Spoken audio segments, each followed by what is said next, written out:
ಈ ದಿನ ಕಲಬುರಗಿ ನಗರ ಪೊಲೀಸ್ ವತಿಯಿಂದ, ಅದರಲ್ಲಿ ವಿಶೇಷವಾಗಿ ಸಂಚಾರ ಪೊಲೀಸ್ ವತಿಯಿಂದ ಸಾರ್ವಜನಿಕರಲ್ಲಿ ಹೆಲ್ಮೆಟ್ ಬಳಸುವುದರ ಒಂದು ಅರಿವನ್ನು ಮೂಡಿಸಲಿಕ್ಕೆ ಕಾರ್ಯಯೋಜನೆ ಮಾಡಿದ್ದೀವಿ. ಅದ್ರ ಬಗ್ಗೆ ಒಂದು ಜಾಥಾವನ್ನು ಆರಂಭ ಮಾಡ್ತಾಯಿದ್ದೀವಿ. ತಮಗೆಲ್ಲ ತಿಳಿದಿರುವ ಹಾಗೆ ಈ ಅಪಘಾತಗಳಲ್ಲಿ ಏನು ನಾವು ಪ್ರಾಣವನ್ನು ಕಳ್ಕೊಳ್ತೀವಿ, ನಮ್ಮ ನಿಯರ್ ಆ್ಯಂಡ್ ಡಿಯರ್ ಒನ್ಸನ್ನು ನಾವು ಕಳ್ಕೊತೀವಿ. It is one of the most painful ಮತ್ತು most unexpected loss of life. ನಾವು ಅಂಕಿಅಂಶಗಳ ಪ್ರಕಾರ ನೋಡಿದಾಗ ನಿಯರ್ಲಿ 40 to 50% ಏನು ಫ್ಯಾಟಲ್ ಆಕ್ಸಿಡೆಂಟ್ಸ್ ಆಗ್ತದೆ ಅದು ಈ 2 ವೀಲರ್ಸ್ಗಳಲ್ಲಿ ಆಗ್ತಾಯಿದೆ. ಅದರಲ್ಲಿ ಸುಮಾರು ಸಾವುಗಳನ್ನು ನಾವು ಹೆಲ್ಮೆಟ್ ಬಳಸೋದ್ರಿಂದ ತಡೆಗಟ್ಟಬಹುದು. ವೈಜ್ಞಾನಿಕವಾಗಿ ವಿಶ್ವದಾದ್ಯಂತ ಕೆಲವು ಸ್ಟಡೀಸ್ಗಳು ಕ್ಲಿಯರ್ ಕಟ್ಟಾಗಿ ತೋರಿಸಿದೆ. ನಿಯರ್ಲಿ 50 to 70% ಫ್ಯಾಟಲ್ ಡೆತ್ಸ್ ಏನು 2 ವೀಲರ್ಗಳಲ್ಲಿ ಆಗುತ್ತೆ. ಅದರಲ್ಲಿ ಫ್ಯಾಟಲ್ ಡೆತ್ಸ್ ಇರ್ಬೋದು ಅಥವಾ ಸೀರಿಯಸ್ ಇಂಜುರಿ ಇರ್ಬೋದು, ಗ್ರೀವಸ್ ಇಂಜುರಿ, ಬ್ರೈನಿಗೆ ಆಗುವಂಥದ್ದು, ಹೆಡ್ಡಿಗಾಗುವಂಥ ಏನು ಇಂಜುರಿ ಇದೆ ಅದನ್ನು ಕೂಡ ಹೆಲ್ಮೆಟ್ ಬಳಸೋದ್ರಿಂದ ಕಡಿಮೆ ಆಗ್ಬೋದು. ಈಗ ತಾವು ಮೊನ್ನೆ ದಿನ ತಾವು ನೋಡಿದ್ರಿ, ಒಬ್ಬರು IAS ಅಧಿಕಾರಿಯನ್ನು ನಾವು ಕಳೆದುಕೊಂಡಿದ್ದೀವಿ. ಅದರಲ್ಲಿ ಇವನು ಡ್ರೈವರ್ ಇದ್ದರು, ಅವರು ಸೀಟ್ ಬೆಲ್ಟ್ ಹಾಕಿದರು ಕಾರಲ್ಲಿ. ಸೀಟ್ ಬೆಲ್ಟ್ ಹಾಕಿದ್ರಿಂದ ಅವರು ಅದೃಷ್ಟವಶಾತ್ ಪಾರಾಗಿದ್ದಾರೆ.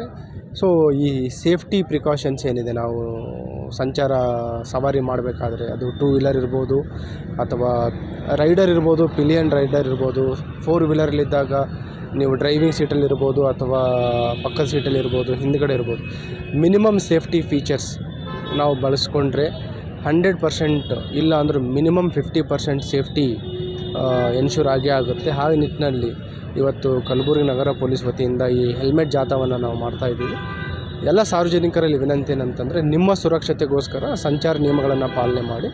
ಬೇಸಿಕ್ ಸೇಫ್ಟಿ ಫೀಚರ್ಸ್ ಹೆಲ್ಮೆಟ್ ಧರಿಸೋದಿರ್ಬೋದು, ಟ್ರಿಪಲ್ ರೈಡಿಂಗ್ ಅವಾಯ್ಡ್ ಮಾಡುವಂಥದ್ದು, ಡ್ರಂಕ್ ಆ್ಯಂಡ್ ಡ್ರೈವಿಂಗ್ ಅವಾಯ್ಡ್ ಮಾಡುವಂಥದ್ದು, ಸೀಟ್ ಬೆಲ್ಟ್ ಬಳಸುವಂಥದ್ದು ಇರ್ಬೋದು, rash and negligent driving avoid ಮಾಡುವಂಥದ್ದು, ಯಾವಾಗ ಸಿಗ್ನಲ್ ಇರುತ್ತೆ ಅದನ್ನು ಸಿಗ್ನಲ್ ಜಂಪ್ ಮಾಡದೆ ಸಂಚಾರ ಪಾಲನೆ ಮಾಡುವಂಥದ್ದು, ಇವೆಲ್ಲ ನಿಮ್ಮ ಸುರಕ್ಷತೆಗೋಸ್ಕರ.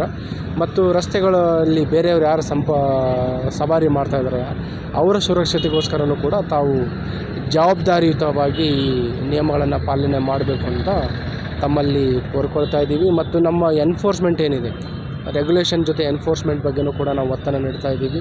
ಈಗಾಗಲೇ ಕಳೆದ ವರ್ಷಕ್ಕಿಂತ ಹೆಚ್ಚು ಒಂದು ಎನ್ಫೋರ್ಸ್ಮೆಂಟ್ ಫೈನ್ಸ್ಗಳನ್ನು ನಾವು ಈಗಾಗಲೇ ಹಾಕಿದ್ದೀವಿ.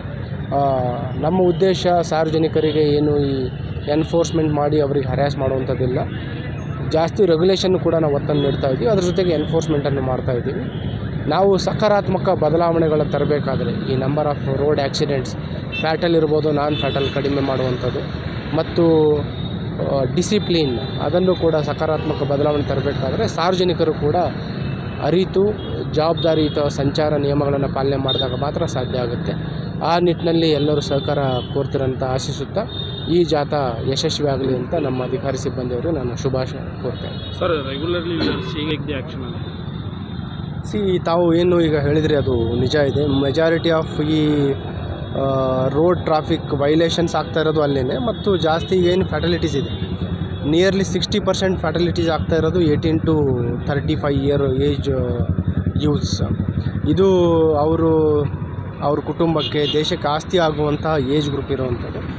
ಆ ಹಿನ್ನೆಲೆಯಲ್ಲಿ ಆ ಏಜ್ ಗ್ರೂಪ್ ಅವರಿಗೂ ಕೂಡ ಟಾರ್ಗೆಟೆಡ್ ಅವೇರ್ನೆಸ್ಸನ್ನು ಮಾಡ್ತಾಯಿದ್ದೀವಿ ಮತ್ತು ಎನ್ಫೋರ್ಸ್ಮೆಂಟನ್ನು ಮಾಡ್ತಾಯಿದ್ದೀವಿ. ಮತ್ತು ಮೈನರ್ ಡ್ರೈವಿಂಗ್ಗಳ ಬಗ್ಗೆಯೂ ಕೂಡ ನಮಗೆ ಕನ್ಸರ್ನ್ ಇದೆ. ಅದ್ರ ಬಗ್ಗೆಯೂ ಕೂಡ ಈಗಾಗಲೇ ಸುಮಾರು ಅವೇರ್ನೆಸ್ ಮತ್ತು ಎನ್ಫೋರ್ಸ್ಮೆಂಟ್ ಡ್ರೈವ್ ಕೂಡ ನಗರದ ಪೊಲೀಸ್ ವತಿಯಿಂದ ಮಾಡಲಾಗಿದೆ. ಆ ಒಂದು ಕಾರ್ಯನೂ ಕೂಡ ಮುಂದಿನ ದಿನಗಳಲ್ಲಿ ಜಾರಿಯಲ್ಲಿರುತ್ತೆ. Sir, families also giving bikes to are going to school are college.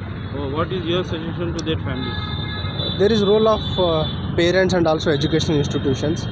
ಯಾರಾದರೂ minors if they are commuting to schools, colleges, under age minor driving ಅಂಥದ್ದು ಸ್ಥಳೀಯ ಪೊಲೀಸರ ಗಮನಕ್ಕೆ ತರಬೇಕು. ಮತ್ತು we are confiscating those 2 wheelers. This drive will be taken again and again. We are taking surprise drives against minor driving.